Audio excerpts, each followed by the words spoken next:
Estás de pie en la ladera de una colina antes de que el sol haya asomado por encima de la cresta oriental. El cielo sobre el mar de Galilea hace lo que hace cada mañana en esta parte del mundo. Una sucesión de colores que no tiene nombre en ningún idioma.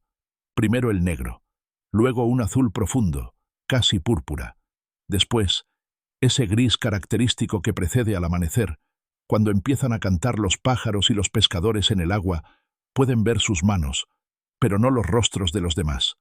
Luego la primera línea naranja en las colinas del Golán al otro lado del lago, que se refleja en el agua, y toda la cuenca se llena lentamente de una luz que parece emanar del agua misma, más que del cielo. Hay un hombre sentado en esta ladera. Lleva aquí un buen rato, el tiempo suficiente para que el frío se haya calado hasta los huesos en su ropa. Es el tiempo suficiente para que el rocío de la hierba le haya empapado hasta las rodillas.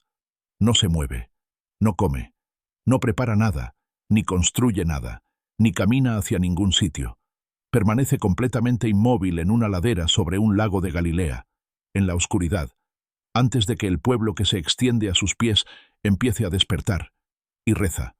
Esto no es inusual en él, es lo que hace todas las mañanas. Su nombre es Jesús de Nazaret. Tiene aproximadamente 30 años, y se encuentra en pleno desarrollo de lo que los evangelios describen como su ministerio público, enseñando, sanando y viajando entre las ciudades de Galilea y más allá. Ahora tiene discípulos, hombres y mujeres, que han dejado atrás sus vidas anteriores para seguirlo. Su reputación crece y lo precede en cada ciudad a la que llega, lo que significa que cada llegada atrae multitudes, cada multitud trae consigo demandas, y cada día está tan lleno de actividades que apenas hay espacio para la tranquilidad. Él crea el ambiente de todos modos. Se levanta antes de lo que se le exige. Va a donde hay silencio antes de que el silencio desaparezca. ¿Qué hacía Jesús cuando nadie lo veía? ¿Cómo era un día cualquiera en la vida del hombre al que medio mundo llama Señor? ¿Qué comía? ¿Cuánto caminaba? ¿Dónde dormía? ¿Cuándo reía? ¿Y cómo era realmente su vida cotidiana en el mundo de la Galilea del siglo I? Los evangelios no fueron escritos como biografías en el sentido moderno. No siguen la vida de un personaje a lo largo de un martes cualquiera. Registran acontecimientos significativos, enseñanzas, milagros y confrontaciones. Los días ordinarios entre los eventos narrados son prácticamente invisibles en el texto, pero los días cotidianos están ahí, resumidos en frases pasajeras, integrados en detalles geográficos, visibles en los hábitos que afloran repetidamente en los distintos evangelios. La vida diaria de Jesús de Nazaret puede recuperarse, en parte, a partir de lo que el texto registra sin pretenderlo. Los detalles fortuitos que nadie inventa porque nadie piensa en inventarlos. Los pequeños hechos reales que perduran precisamente porque eran demasiado comunes como para considerarlos dignos de cambio. Esto es lo que revelan esos detalles. La oración matutina no era opcional. En la práctica judía del siglo I, el día comenzaba con la oración. El shaharit, el servicio matutino, era uno de los 3 momentos de oración diarios que observaban los judíos observantes, derivado de la práctica de los patriarcas y formalizado en la tradición en tiempos de Jesús. Daniel oraba 3 veces al día mirando hacia Jerusalén. David escribe en el Salmo 5, «Por la mañana, Señor, escuchas mi voz.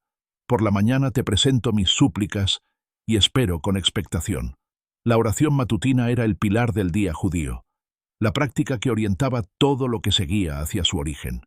Jesús observó esta práctica, pero los evangelios sugieren que fue más allá de la práctica comunitaria habitual, en un sentido específico. No se limitaba a orar a la hora y en el lugar señalados. Se retiraba a orar. Iba a lugares aislados. Iba a laderas, jardines y zonas deshabitadas a las afueras de las ciudades. Antes del amanecer, a solas. El Evangelio de Marcos narra esto en sus primeros capítulos con una especificidad que parece el recuerdo de un testigo presencial. Muy temprano por la mañana, cuando aún estaba oscuro, Jesús se levantó, salió de la casa y se fue a un lugar solitario, donde oró. Esto ocurrió en Cafarnaúm. Después de un día que había comenzado con la enseñanza en la sinagoga, incluyó la curación de la suegra de Pedro de una fiebre y terminó con todo el pueblo reunido a la puerta, trayendo a los enfermos y a los endemoniados. Un día de exigencia incesante que terminó al anochecer, y se reanudó antes del amanecer, cuando Jesús ya se había marchado. Pedro despierta y lo encuentra ausente. Él y otros salen a buscarlo y lo encuentran en el lugar solitario y le dicen: «Todos te buscan». La implicación es una leve presión. «Vuelve. Hay trabajo que hacer. Hay gente esperando». La respuesta de Jesús no es una disculpa ni una explicación. Dice: «Vayamos a otro lugar. La oración matutina ha terminado y ahora se marchan». Pero la oración fue lo primero, antes que la multitud, antes que las necesidades, antes que el día. La oración fue lo primero.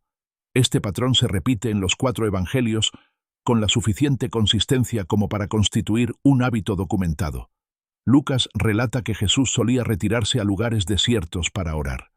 A menudo, no ocasionalmente, no en momentos de crisis, regularmente, como una práctica habitual, como parte de la estructura de sus días.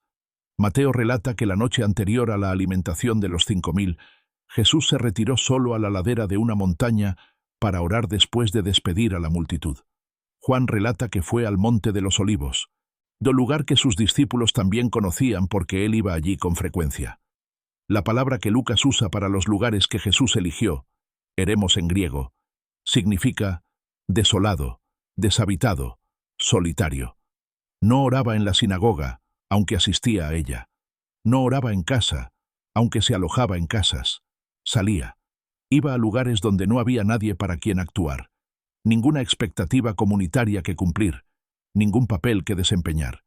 Iba a donde estaba él, el cielo, y aquello a lo que se dirigía cuando decía, Abba. Lo que oró durante esas horas de la mañana, en su mayor parte, no se menciona en los evangelios. Conservan oraciones específicas, la oración en Getsemaní, la oración sacerdotal de Juan 17, el Padre Nuestro presentado como ejemplo de enseñanza. Pero el contenido de la oración matutina común en una ladera cualquiera sobre Galilea no está registrado. Ocurrió fuera del contexto del texto. Lo que el texto registra es el hecho mismo, su duración, su lugar y su regularidad, lo cual, en sí mismo, constituye una especie de contenido. Un hombre que se levanta antes del amanecer cada día y va a un lugar solitario a rezar, es un hombre que cree que lo que sucede en ese lugar solitario es más importante que la hora extra de sueño. Es un hombre que ha organizado su vida en torno a la convicción de que la conversación que tiene lugar en esas horas previas al amanecer es la conversación más auténtica del día. Después de la oración, el camino. Jesús caminó por todas partes. Esto es tan obvio que es fácil olvidar lo que significa en términos físicos. El ministerio que se narra en los evangelios abarca toda la región de Galilea, desde Cafarnaúm y Betsaida, en la orilla norte del mar de Galilea, hasta Nazaret, a 30 kilómetros tierra adentro, pasando por la Decápolis, al este del Jordán, hasta las regiones costeras de Tiro y Sidón, a 64 kilómetros al noroeste, y la propia Jerusalén, que se encontraba a unos 160 kilómetros de Cafarnaúm por el camino que atravesaba el valle del Jordán. Todo esto a pie, en sandalias, bajo el calor del verano palestino, que alcanza regularmente los 43 grados Celsius en el valle del Jordán. En el frío del invierno galileo, cuando el viento sopla desde el lago y las colinas que rodean Nazaret se cubren de escarcha por la mañana.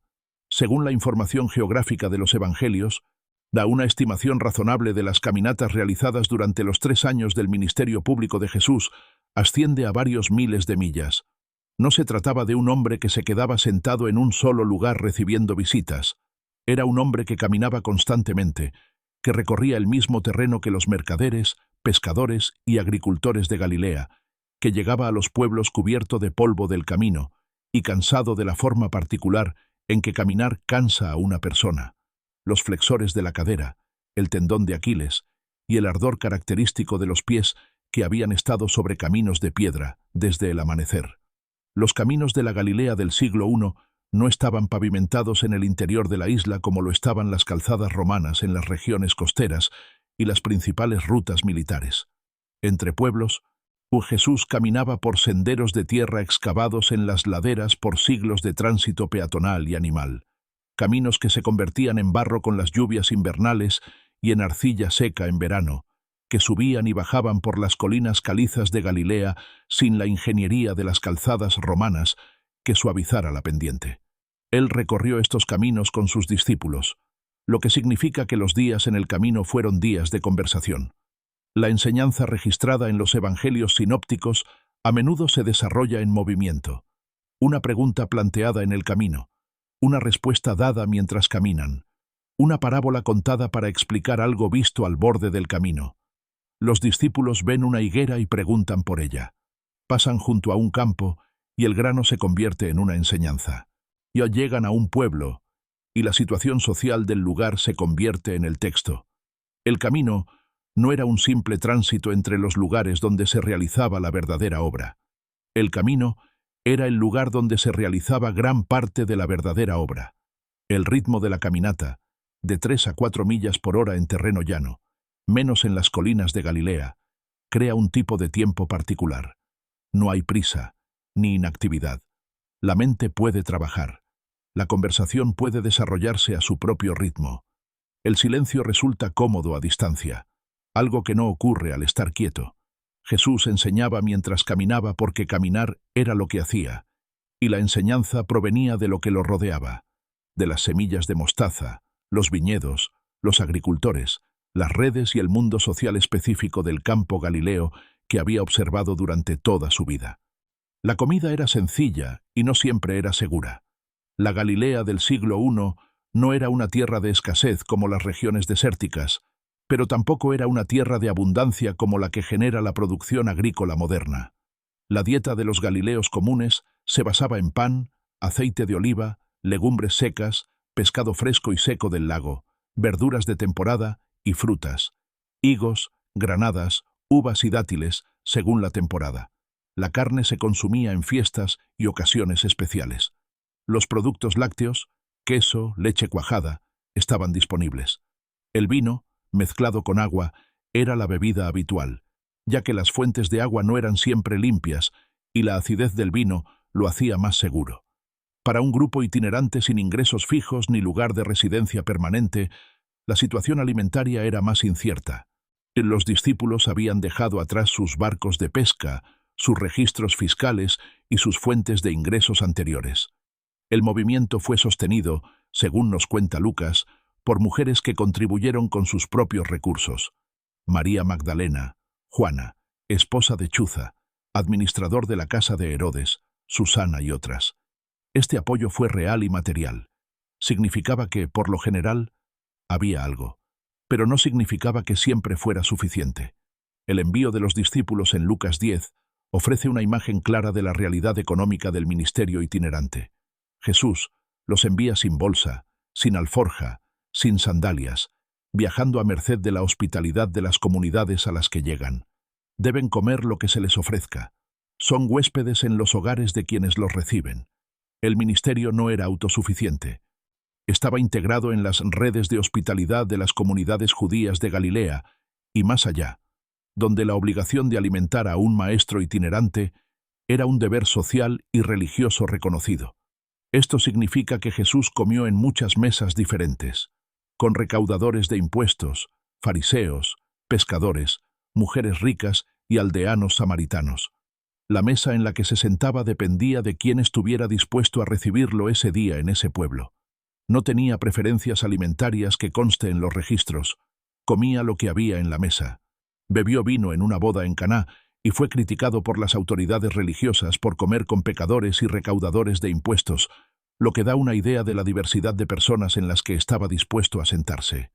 La última cena fue una comida de Pascua, de lo que significa que tenía un menú específico: pan sin levadura, hierbas amargas, cordero y vino. Su aparición después de la resurrección en la orilla de Galilea incluye pescado asado, que Jesús come delante de los discípulos como prueba de que no es un fantasma. La alimentación de los 5.000 incluye 5 panes de cebada y 2 peces. Pan de cebada, no de trigo, que era el grano más barato, el pan de la gente común. Estos detalles concuerdan con un hombre que comía lo que tenía a mano y no hacía distinción alguna según el estatus de la comida o la mesa. El sábado no era un día libre en el sentido moderno de la palabra. El sábado judío, Shabbat, Abarca desde la puesta del sol del viernes hasta la puesta del sol del sábado. Es el descanso prescrito en el corazón de la Torá, el día en que no se trabaja, el ensayo semanal del descanso de la creación, la práctica que más que ninguna otra distinguió a las comunidades judías en el mundo antiguo. En el siglo I, la definición específica de lo que constituía trabajo prohibido en Shabbat fue uno de los temas más debatidos en la interpretación legal judía. Los fariseos habían desarrollado una extensa tradición oral que especificaba lo que estaba permitido y lo que no. La comunidad de Qumrán tenía reglas más estrictas. Los saduceos tenían interpretaciones diferentes. Nadie estaba completamente de acuerdo. Jesús asistía a la sinagoga en sábado, como era su costumbre. Lucas lo registra explícitamente. Fue a Nazaret, donde se había criado, y en sábado entró en la sinagoga, como era su costumbre. No se trataba de una ocasión especial. Era lo que siempre hacía en sábado. Dan iba a la sinagoga porque los judíos practicantes iban a la sinagoga y él era un judío practicante. En la sinagoga leía del rollo, enseñaba y se involucraba con el texto. Su estilo de enseñanza no era el de un escriba. No citaba precedentes ni autoridades como es habitual en la tradición rabínica. Enseñaba con autoridad, algo que la congregación consideraba extraordinario y que, dada la antigüedad de su labor, resultaba amenazador para los líderes religiosos. Pero el sábado, según los evangelios, también es el día en que surgían conflictos sobre la definición de trabajo. Jesús sana repetidamente en sábado, al hombre de la mano paralizada, a la mujer que estuvo encorvada durante 18 años, al ciego de nacimiento, al hombre en el estanque de Betesda. Cada curación en sábado genera un enfrentamiento con las autoridades religiosas, con quienes argumentan que sanar es trabajo y, por lo tanto, está prohibido. La respuesta de Jesús es consistente en todos estos enfrentamientos. El sábado fue hecho para los seres humanos, no los seres humanos para el sábado. El mandamiento de descansar existe para el bien de quien descansa. Cuando el mandamiento y la persona que tiene delante entran en conflicto, él elige a la persona. Esto no era antinomianismo. No estaba rechazando la ley. La interpretaba según un principio de dignidad humana que, según él, la propia ley intentaba proteger. Pero esta interpretación fue lo suficientemente radical y repetida como para convertirse en una de las principales causas de la hostilidad oficial hacia él. Cada curación en sábado era una provocación. Aún así, siguió curando en sábado. La enseñanza no siempre se impartía en sinagogas o en laderas ante multitudes. Los evangelios dan la impresión, por los acontecimientos que eligen conservar, de que Jesús se dirigía constantemente a grandes audiencias. El sermón de la montaña, la alimentación de los 5.000, la enseñanza en el templo durante la Pascua. Estas son las escenas que la tradición ha amplificado y memorizado. Pero una parte significativa de la enseñanza registrada en los evangelios tiene lugar en habitaciones pequeñas, alrededor de la mesa, en conversaciones privadas con personas que le hacen una pregunta. Nicodemo acude a él de noche, en privado, para preguntarle sobre el nuevo nacimiento. La conversación en Juan 3 es íntima y extensa, y tiene lugar fuera de cualquier entorno público. La mujer en el pozo de Samaria, Juan 4, es una conversación que tiene lugar cuando los discípulos han ido al pueblo a buscar comida. Una persona habla con otra junto a un pozo al mediodía, una conversación que nadie planeó y que nadie más presenció, salvo después. El joven rico se acerca corriendo por el camino, se arrodilla y le pregunta qué debe hacer para heredar la vida eterna. El intercambio es breve e íntimo, y termina con el joven marchándose afligido. Zaqueo se sube a un árbol para ver por encima de la multitud, y Jesús se detiene debajo, levanta la vista y le dice: «Baja, hoy me quedo en tu casa». Todo el encuentro gira en torno a una sola declaración directa a una sola persona entre la multitud. La transformación de Zaqueo ocurre en la mesa de su casa, no en un evento público de enseñanza. Jesús dedicó tiempo a las personas. Esto puede pasar desapercibido en la magnitud de los acontecimientos documentados, pero se aprecia claramente en el relato de los evangelios. Se fijaba en personas concretas entre la multitud. Hacía preguntas específicas a personas concretas. Respondía a las preguntas con otras preguntas que, a su vez, eran diagnósticas. ¿Qué quieres que haga por ti? Preguntada a un ciego que acababa de clamar por sanación, Obligaba al hombre a expresar su necesidad con sus propias palabras. La pregunta no era retórica, era atenta. Los 12 discípulos lo acompañaban a diario. No como público, sino como alumnos en un seminario continuo sin horario fijo. Caminaban con él, comían con él, lo observaban desenvolverse en diversas situaciones y luego le preguntaban su significado. El Evangelio de Marcos presenta un patrón recurrente, un evento público seguido de una explicación privada a los discípulos. La enseñanza pública se presentaba mediante parábolas e imágenes que la multitud comprendía. La enseñanza privada consistía en el significado detallado, transmitido a quienes lo transmitirían. También durmió.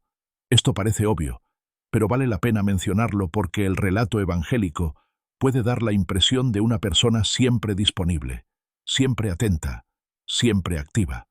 Durmió en la barca durante una tormenta tan severa que aterrorizó incluso a pescadores experimentados.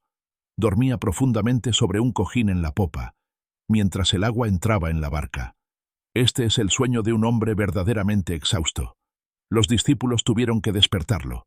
Su primera reacción no fue de acción, sino de pregunta: ¿por qué tienen miedo? Lo que sugiere que despertó aún en un estado de relajación, en lugar de reaccionar de inmediato ante la crisis.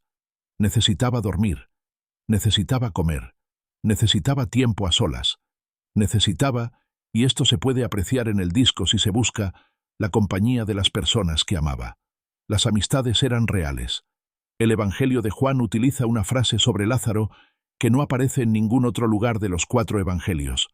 Dice que Jesús lo amaba, no que lo curara, ni que enseñara en su casa, ni que valorara su apoyo. Lo amaba. La palabra es el término griego específico para un profundo afecto personal. Cuando Lázaro muere, Jesús llora ante la tumba. Juan 11:35. Jesús lloró. Es el versículo más corto de la Biblia y uno de los más significativos.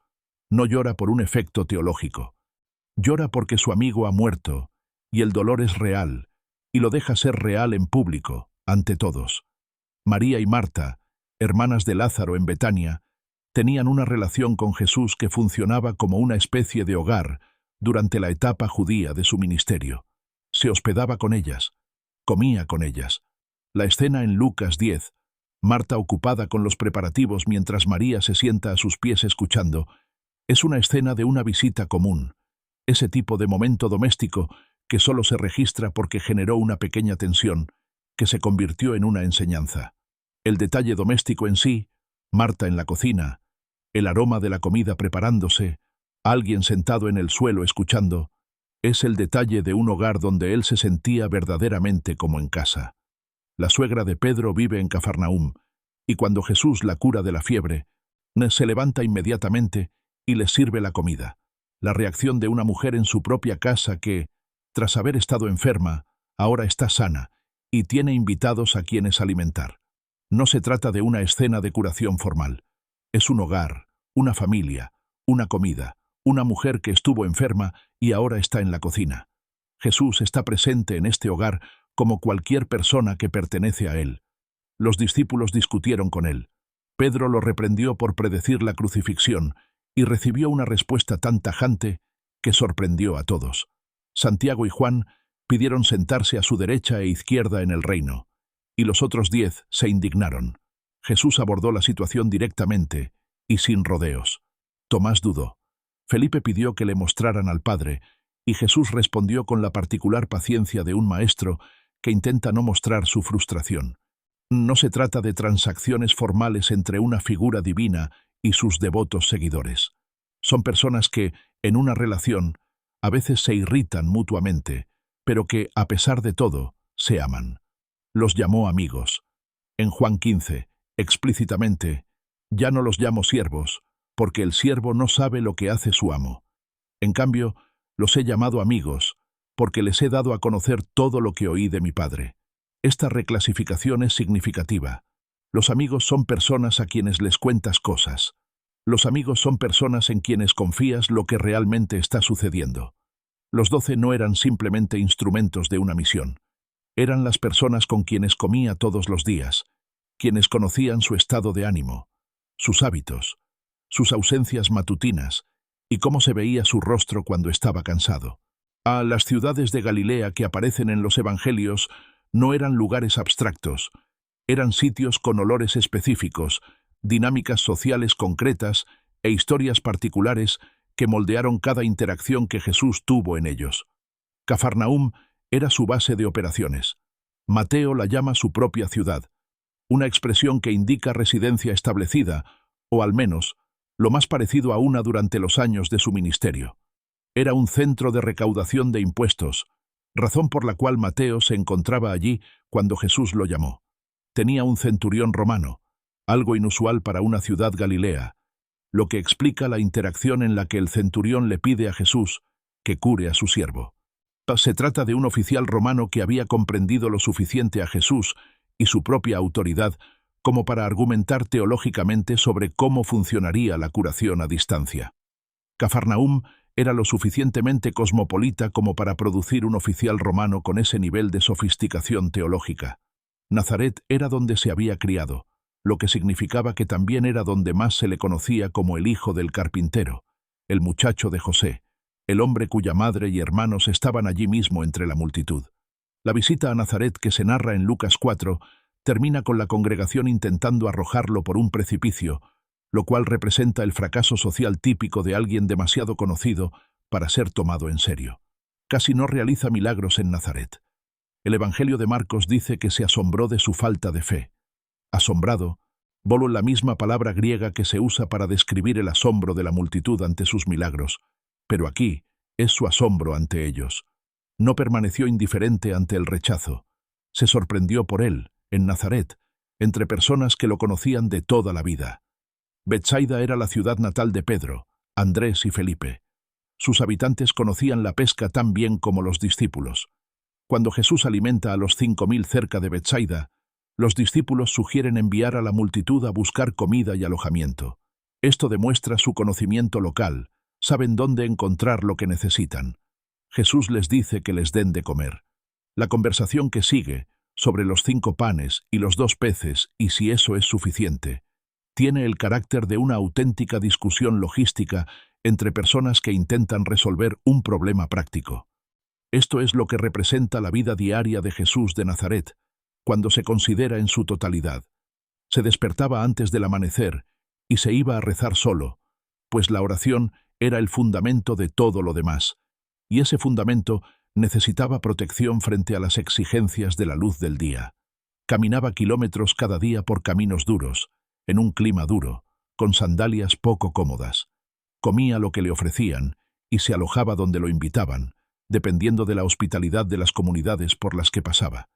Enseñaba en el camino, en casas, en la mesa, junto al lago, en las laderas y en las sinagogas, con parábolas, con afirmaciones directas y con preguntas que impulsaban a quien tenía delante a comprender por sí mismo. Tenía amigos a los que quería, que lo irritaban, que lo malinterpretaban con frecuencia, pero a quienes seguía enseñando de todos modos. Se fijaba en personas que el mundo social a su alrededor había decidido ignorar. La mujer con la hemorragia que le tocó la ropa entre la multitud, pensando que nadie la vería. El bajito recaudador de impuestos subido a un árbol. El ciego al borde del camino. La extranjera cuya hija estaba enferma. Se detenía para atenderlos. Los llamaba por su nombre, o les prestaba atención directamente. Consideraba las interrupciones como parte de su propósito, no como obstáculos. Se cansó, durmió, lloró. Se maravilló de la fe y de su ausencia. Comía pescado y pan, bebía vino en las bodas y tenía fama de disfrutar de las comidas con gente interesante, tanto que sus enemigos lo usaban como pretexto. Miren, un glotón y un borracho, amigo de recaudadores de impuestos y pecadores. Tomó la acusación como una descripción y la aprovechó. El amigo de los recaudadores de impuestos y los pecadores. El hombre que comía con gente con la que no debías comer, que se alojaba en casas a las que no debías entrar, que tocaba a gente a la que no debías tocar, que se detenía por aquellos a quienes todos los demás habían decidido ignorar. Cada mañana, antes del amanecer, en un lugar solitario, rezando. Todos los días en la carretera, bajo el calor y el polvo, caminando. Todas las noches, en la mesa de otra persona, comiendo lo que nos ofrecieran. Esta es la vida cotidiana del hombre cuyo nombre, 2.000 millones de personas en todos los continentes, pronuncian en oración 2.000 millones de años después. No los milagros, no la teología, la vida cotidiana, la ladera antes del amanecer, el camino Galileo, la casa prestada, el pescado asado al final de un largo día. Lo extraordinario se construyó dentro de lo ordinario. Siempre es así. Hay mañanas que se sienten vacías, caminos que parecen largos, mesas donde eres un invitado en lugar de un anfitrión, y días en que las exigencias llegan antes de que hayas terminado de rezar, y la tranquilidad que buscabas ya ha sido suplantada por el ruido de todo lo que te necesita. Él también tuvo esos días. De todos modos, se levantó temprano. De todos modos, caminó. De todos modos, se detuvo para atender a la persona que estaba junto al camino. De todos modos, se sentó a la mesa. Y al final de unos días que no dejaban lugar para el descanso, encontró una ladera. Se sentó en la oscuridad antes del amanecer y volvió a empezar. Si esto te ha conmovido, compártelo con alguien que necesite escucharlo hoy.